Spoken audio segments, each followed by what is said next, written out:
What's up, guys? Welcome to Cage Side Connor. I am Connor. It's gonna be my post show for UFC Hernandez versus UFC Vegas. What is it, 72? UFC ESPN 109, something like that. Not gonna be a lot more of those. Just woke up to the news that UFC has signed a deal with Paramount. Host their events. There will be no more UFC pay-per-views, which is just great fucking news. Thank God. About fucking time.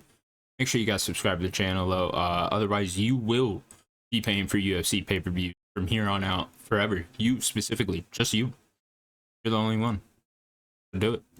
Anyways, guys, let's get into the recap of the card. We're also going to be doing my future picks for the winners of the main card. Getting into the video. First fight, then, of course, was Anthony Hernandez defeating Roman Delite via round 4. Called this one right on the dot. Even got the round correctly. Just supremely impressed with Anthony Fluffy Hernandez. Super fucking good in this fight. Really just stopped Roman Delite in his tracks every way. Out grapple him, out strike him, out everything. I mean, he's just a better fighter than Roman Delite. I think we could say that without doubt. Yeah, Anthony Hernandez, man, what do you do with this guy? I mean, he just fucking the dark horse at middleweight. I mean, he really is right now. Like, he might be the guy, you know? Like, I know DDP versus Hamza is this weekend, and we all think Hamza's the guy, or DDP is still the guy, but Anthony Fluffy Hernandez, man, I mean, he's just a fiend. Went in there and literally it is very comparable to Merab, and it's funny Merab was in Roman Delite's corner with how comparable their styles are. He's just non-stop pressure, non-stop pace, non-stop grappling. It is very fun to watch and very crazy to see a middleweight be able to do this.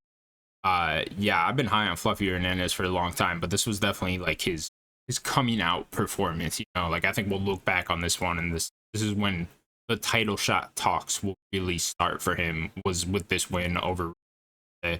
Yeah, really impressed with Fluffy Hernandez.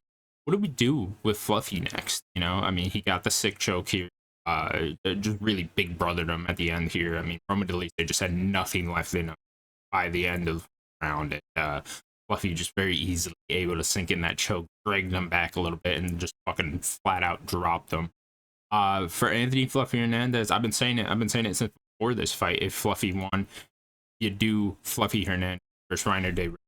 I feel like this is perfect. You do Fluffy Hernandez versus Reiner de Ritter sometime this fall, probably November, December time, maybe even early next year. Doesn't really matter too much, because I would have the winner of Dracus du Plessis versus Hamza Chimaev fight the winner of Nassim Imavov versus Kyle Baralio, which is happening in beginning of September. I think the winner of that fight kind of earned a title shot, especially if it's Imavov, right? Like, Imavov will then beat Izzy and Kyle Baralio on top of that. Plus, he'd be on like a 5-fight win streak of his own over just higher ranked guys than Fluffy Hernandez or Reiner de Ritter at that point. Kyle Baralio, if he does end up beating Imavov, you could make an argument there that he should be the one having to fight again for a true #1 contender spot. But I feel like you just give the winner of that fight the next title shot no matter what. And then you do Anthony Hernandez with Reiner de Ritter in the meantime, and then the winner of that can get the winner of that title shot. You know what I'm saying? So the winner of this, the winner of Imavov. So let's say Imavov wins, and then let's say DDP wins. DDP Imavov fight sometime late this year, early next year. Anthony Hernandez Reiner de Ritter fight sometime late this year, next year. And you have the winner of those fight, and you're just kind of lining up contenders here for the middleweight belt. And you know, hopefully if DDP is able to keep doing that, then it'll just be kind of racking off title defenses for him. If Hamza wins, we're gonna have to have a conversation, because he's certainly not as active as DDP.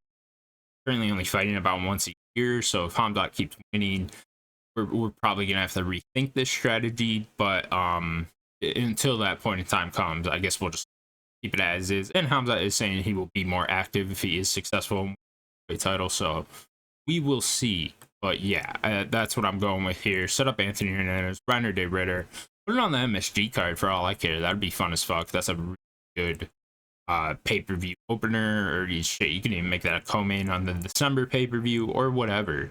And that's a very fun fight right there. Next fight, then, of course, the co-main event. Steve Erceg defeated Ode Osborne via unanimous decision. Got a little dicey here for Steve Erceg. Got knocked down in the first round. Definitely lost the first round pretty badly. A lot of people thought Erceg lost the fight just in general. Thought that he also dropped the second round. I gave him the second round, but just barely. You know, his grappling really kind of won him the fight here. He was able to secure a takedown in the second round. And obviously in the third round, he dominated the third round, but second round, he really needed that takedown, and he got it, and I thought he just squeezed out the second round. Yeah, solid win for Steve Erceg. A good get back on the saddle win for him. For Steve Erceg next, I'm going to suggest we rebook the Alex Perez fight. That was, Alex Perez was supposed to be fill-in for this fight against the, when it was originally Steve Erceg versus Hyun-Sung Park. Then of course everything happened. Hyun-Sung Park ended up fighting Tetsuya Taira. Alex Perez tried to fill in, but I think he wasn't medically cleared. So I say we just book this fight. Alex Perez currently ranked, I believe, 8th in the flyweight division. Let's not give Steve Erceg anything too challenging. I think he just got his legs back on the rim from after that 3-fight losing streak. Got a close decision over Ode Osborne, so let's not throw him back to the fight just yet. Let's give him someone a little bit lower ranked, but a little bit better in Ode Osborne and Alex Perez. I think that would make a whole lot of sense. It'll be a fun fight at that. Next fight then, Yasmin Lucinda defeated Angela Hill via unanimous decision. Lucinda kind of just able to land the better shots, the more impactful strikes, the more significant strikes, and then get takedowns when she do. Thought she won all 3 rounds. No disagreement for me on decisions here. I think this was probably the one fight on this main card where everyone was in. Yeah, Lucinda on there. Angela Hill put up a solid fight though. For Lucinda next, I say we do Tisha Pennington. Why not? You just knocked off one long time strawweight UFC veteran. Why not knock off another Pennington? I don't think you throw Lucinda back to Wolves in the top 10 or anything. The last time she did that against Amanda Lemos, it didn't come out too well. And I feel like a fight versus her and Tisha Pennington would be pretty fun. And Tisha Pennington on a 2-fight win streak right now. Lucinda just got back in the win column as well. A little bit higher ranked than Tisha Pennington right now too. So it's a bit of a step up for Tisha.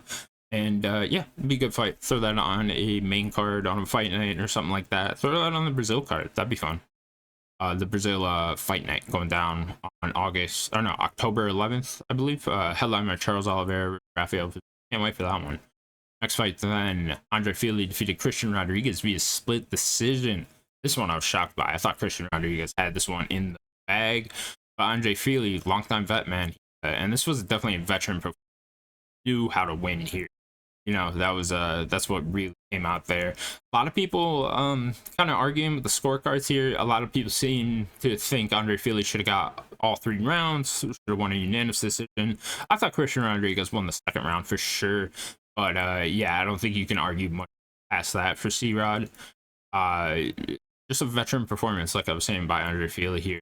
For Fili next, I'm going to recommend Morgan Cherie. Morgan Cherie coming off the win over Nate Landwehr from back in July. And I think this makes a lot of sense. Morgan Cherie, 1-fight win streak right now. He lost to Nathaniel Wood right before the Nate Landwehr fight, but he got back on the horse with a good win over Nate Landwehr. Andre Fili, 1 solid win over C-Rod now. I feel like these two kind of match up rankings wise, and then maybe the winner of this can fight someone that's actually ranked in the top 50 at that UFC featherweight division. Next fight, Gene Matsumoto defeated Miles Johns via split decision. This one I definitely disagreed with. I gave Miles Johns the first and the second round, and I kind of thought it was pretty clear. Some bias commentary going on here. I mean, how many fucking times are they gonna tell you how good Gene Matsumoto is looking during the fight? Like, what the fuck is going on with the commentators there? Miles Johns is just fucking cracking him. I don't know. I didn't understand that. It was a close fight, don't get me wrong, but Miles Johns, I thought definitively won the first and the second. So I was just as surprised as he was when they were reading off the judges' scorecards. Nonetheless, Matsumoto still looked pretty good. Still very young. I believe he's only 23 years old, so got all the time in the world to get better. Feel bad for my boy Miles Johns though. He He should have won that one, in my opinion. For Masamoto next, I'm going to recommend Ricky Simone, because that's just kind of what you do with the young up-and-comers down at bantamweight. You give them Ricky Simone at some point and see how they fare. Masamoto riding a, I believe, 3-fight win streak in the UFC right now, 2 or 3. And Ricky Simone coming off a 2-fight win streak for himself right now, currently in the UFC. So, yeah, I feel like it's a good one and kind of sets the winner up for something big at that UFC after. And, you know, I don't know how quickly Masamoto wants to move here through these UFC rankings. Maybe he wants to take his time a bit more. Maybe Ricky Simone's a bit too big of a step up, but he wants to keep moving up and possibly cracking into the rankings sometime next year. The fight to do it. Our last fight then on the main card, Christian Leroy Duncan defeated Eric Anders via TKO round 1. CLD looking good here with the spinning elbow, fucking nasty. Yeah, I think we all knew what was going to happen here. I think Eric Anders was kind of getting sent in there to die a little bit. This was always a bad matchup for him unless he's going to be able to get some takedowns. And he could not. He got caught with a spinning elbow, and it was pretty much over from there.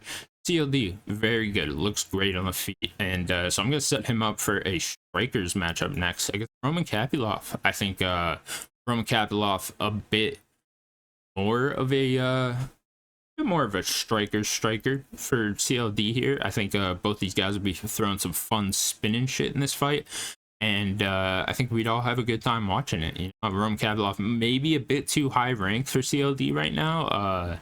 Maybe they don't put this one together just because Roman Kapilov is ranked and they don't want to put CLD in there against a ranked opponent quite yet. Don't want to let him crack into the top 15. But if they do, this would be an awesome fight to do it with. And this would be a very fun fight you could throw on a pay-per-view or a big fight night card or something like that. Maybe they wait until the London show sometime early next year, which they always tend to do. This would be great when it come on there. Kapilov, of course, coming off the loss to who did he just lose to? I know he lost to Fluffy. He just had a fight where he lost. Why am I drawing a blank here? I don't know, but I am. I am drawing a blank very badly. Nonetheless, this would be a fantastic fight to put together. Here goes the rest of the prelims for you guys. Shout out to Elijah Smith with that nasty slam. That one was fucking ridiculous. Oh, God. One of those where you're like scared for the guy. Like, is he actually dead? Did we just get our first death inside of the UFC? Because he was out. He was out for a while. For this card's rating, probably the worst card that I've reviewed so far or given a rating to. Started back at UFC 17. So I'm gonna give it a pretty low score here. We're gonna go 5.9 for UFC ESPN 72. Not the best card, probably the, like I said, the worst card. Not like a horrible card. I definitely don't regret watching it or anything, but a lot of decisions on that main card. A lot of close fights on there too. Some entertaining fights, don't get me wrong, but and then obviously Fluffy Hernandez came at the end and definitely rose it up like a whole point. I probably would have put it somewhere in the 4s if not for Fluffy Hernandez. Thank God for him. Okay, that will then do it for that. For the card, we will of course be doing a preview show for UFC 319, which goes down this Saturday, and I am uberly excited for. So we will catch you on those videos, guys. Bye bye.